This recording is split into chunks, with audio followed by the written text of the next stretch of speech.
નમસ્કાર મિત્રો, તો સ્વાગત છે તમારું બધાનું ફોરેસ્ટવાલા યુટ્યુબ ચેનલના એક નવા વિડીયોમાં. તો આજના વિડીયોમાં વાત કરીશું કે ગુજરાત પોલીસ ભરતી બોર્ડ દ્વારા જે ઓફિશિયલ નોટિફિકેશન પ્રમાણે જે વિગતવાર કેટેગરી વાઇઝ જે જગ્યા છે તેની સંપૂર્ણ માહિતી આપણે આજના વિડીયોમાં મેળવીશું. કે ગુજરાત પોલીસ દળ વર્ગ 3ની સર્વજ્ઞ જગ્યાઓ સીધી ભરતી કરવા માટે છે તે જાહેરાત છે. GPRB 2023-24ની આ ભરતી છે.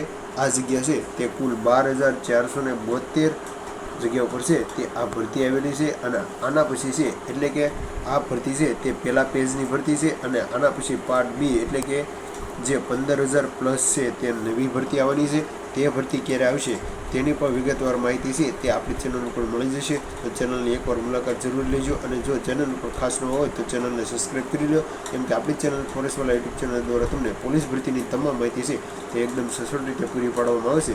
તો હવે શરૂ કરીએ આજનો વિડીયો. તો ગુજરાત પોલીસ દળ પોલીસ જે કેટેગરીની બિન હથિયારી પોલીસ સબ ઇન્સ્પેક્ટર તથા લોકરક્ષક કેટેગરીની બિન હથિયારી પોલીસ સબ ઇન્સ્પેક્ટરની જે હથિયારી પોલીસ ઇન્સ્પેક્ટર છે અથવા હથિયારી પોલીસ કોન્સ્ટેબલ SRPF અને જેલ સિપાઈ વર્ગ 3ની સર્વજ્ઞ મુજબની કુલ 12,472ની જગ્યા છે તે વિગતવાર ભરતી બોર્ડ દ્વારા છે તે પોલીસ ભરતી દ્વારા ફક્ત ઓનલાઈન અરજીઓ છે તે મંગાવવામાં હતી અને તેમાં ખાલી જગ્યા છે તે પડેલી તેની વિગતવાર માહિતી છે તે આપણે આજના વિડીયોમાં મેળવીશું. તો તેના પહેલાં છે ત્યાં મહત્ત્વની જે ટ્વિટર એકાઉન્ટ છે તેના ઉપર માહિતી આપવામાં આવી હતી કે LRDના જે પ્રશ્નો સુધારવા માટે રજૂઆત થઈ હતી તેમાં ભરતી બોર્ડ દ્વારા અધ્યક્ષે એવું કહ્યું છે કે પ્રશ્નો સુધારવા કે નહીં તે બાબતે એક સમિતિ બનાવવામાં આવશે. એટલે કે આની પહેલાંનો જે આપણે વિડીયો બનાવ્યો હતો તેમાં આપણે આ માહિતી છે તે આપતા ભૂલી ગયા હતો. તો તે માટે આપણે આજના વિડીયો માહિતી લઈ લીધી છે કે LRDમાં જે વ્યાકરણના જે પ્રશ્ન છે તે ભરતી બોર્ડ દ્વારા જે 10 પ્રશ્ન વાંધા અરજીમાં થયા હતા તેમાંથી ફક્ત 2 જ પ્રશ્ન છે તે સુધારવામાં આવેલા છે. અને વ્યાકરણના જે ભરતી બોર્ડ દ્વારા જે સિલેબસ બહારના 5 પ્રશ્નો જે પૂછાણા છે તેના માટે છે તે LRDના જે પ્રશ્નો સુધારવા માટે રજૂઆત થઈ હતી તેમાં ભરતી બોર્ડે છે તે અધ્યક્ષ દ્વારા એવું જણાવવામાં આવ્યું છે કે જે પ્રશ્ન સુધારવા કે નહીં તે બાબતે છે તે એક મસ્ત મજાની સમિતિ બનાવશું. અને એ સમિતિ જે રિપોર્ટ આપશે એ ફાઇનલ નિર્ણય છે તે ઉમેદવારોએ ગણવાનો રહેશે. એટલે કે કહી શકાય કે ઉમેદવારોને છે ખાલી ફક્ત સમજાવવાની રીતે છે તે સમિતિ બનાવશે અને ફાઇનલ નિર્ણય છે તે ભરતી બોર્ડ ઉપર છે તે મૂકવામાં આવેલો છે. એટલે કે આના વિશે તમારું શું કહેવું તે પણ કોમેન્ટમાં ખાસ જણાવજો. અને આગળ વાત કરીએ, લોકરક્ષક દળ LRD ભરતી પ્રક્રિયા અંતિમ તબક્કામાં છે.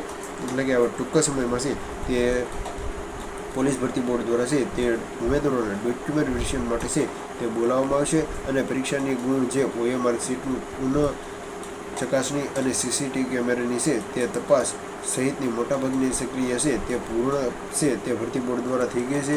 અને આવનારા થોડાક જ દિવસોમાં છે આશરે 2 ગણા એટલે કે જગ્યાના જે 12,472 જગ્યા છે તેના 2 ગણા એટલે કે 24,000 થી 25,000 ઉમેદવારો છે તે પ્રમાણ એટલે કે ડોક્યુમેન્ટ વેરિફિકેશન માટે છે તે ઉમેદવારોને બોલાવવામાં આવશે. અને આપણી ચેનલ ઉપર તમને ડોક્યુમેન્ટ વેરિફિકેશન માટે છે તે કયા કયા ડોક્યુમેન્ટ જોઈશે તેનો વિડીયો સંપૂર્ણ રીતે મળી જશે. તો તે એક વિડીયો છે તે ખાસ ઉમેદવારો જોઈ લેજો. અને DV એટલે કે પ્રમાણપત્ર ચકાસણી પ્રક્રિયા આવનાર સપ્ટેમ્બર મહિનામાં શરૂ થઈ જશે. તેની પણ અપડેટ છે તે આપણી ચેનલ ઉપર તમને મળી જશે. ત્યાર પછી વાત કરીએ તો સૌપ્રથમ છે તે પોલીસ કોન્સ્ટેબલનું પરિણામ આવશે અને ત્યાર પછી PSIનું છે તે પરિણામ આવશે. જો આવું થવાથી શું થશે તેનો પણ વિડીયો આપણી ચેનલ ઉપર મળી જશે. તો હવે વિગતવાર જગ્યા છે તેની સૌપ્રથમ વાત કરીએ તો ગુજરાત પોલીસ દળ વર્ગ 3ની સર્વજ્ઞ જગ્યાઓ સીધી ભરતીની છે તે ભરવા માટેની જાહેરાત ક્રમાંક 23-24ની છે. અને જગ્યાની વિગતવાર વાત કરીએ તો સૌપ્રથમ બિન હથિયારી પોલીસ સબ ઇન્સ્પેક્ટર જે પુરુષો માટે છે તેમાં 316 જગ્યા માટે છે તે આ ભરતી છે તે આવેલી છે. અને ત્યાર પછી બિન હથિયારી પોલીસ સબ ઇન્સ્પેક્ટર મહિલા માટે છે તે 156 જગ્યા ઉપર છે તે આ ભરતી આવેલી છે.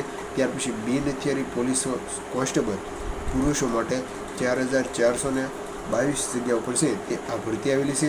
અને ત્યાર પછી બિન હથિયારી પોલીસ કોન્સ્ટેબલ મહિલા માટે છે તે 2,178 જગ્યા ઉપર છે તે આ ભરતી આવેલી છે. એટલે કે ખૂબ જ મોટી ભરતી કહી શકાય.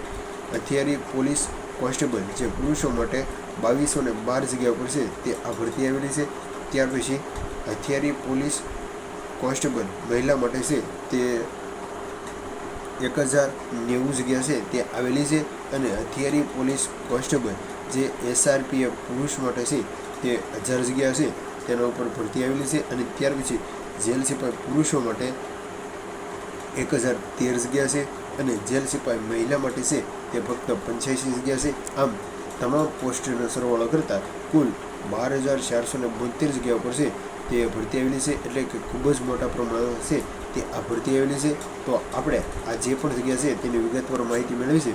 તો તમામ મિત્રો છે તે ખાસ જોઈ લેજો અને જે પણ ઉમેદવાર ઉપર દર્શાવેલી સર્વની ખાલી જગ્યા પૈકી અનામત જગ્યાઓનું જે વિગતવાર નોટિફિકેશન તમારે ojas.gujarat.gov અથવા gprb.gujarat વેબસાઇટ છે તેના ઉપર છે આ ઓફિશિયલ નોટિફિકેશન છે તે ડાઉનલોડ કરી અને વિગતવાર છે તે માહિતી મેળવવાની રહેશે.